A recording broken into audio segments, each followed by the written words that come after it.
بسم الله الرحمن الرحيم. هنعرف مع بعض ازاي نفتح اي شبكة واي فاي بسهولة. بنروح على اعدادات الواي فاي، بنضغط عليها وبنضغط على اضافة شبكة، وبنكتب اسم الشبكة اللي احنا عايزين نعمل لها اضافة،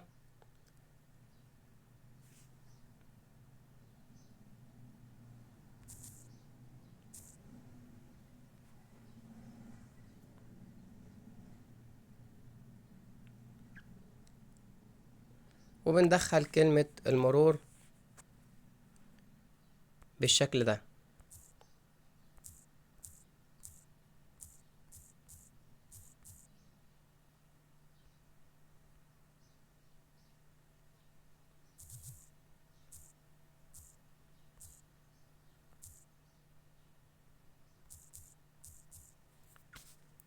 كده الشبكة هتفتح معانا بسهولة. ده كان شرح النهاردة. لو عجبك الفيديو ما تنسناش باللايك والاشتراك في القناة. السلام عليكم ورحمة الله وبركاته.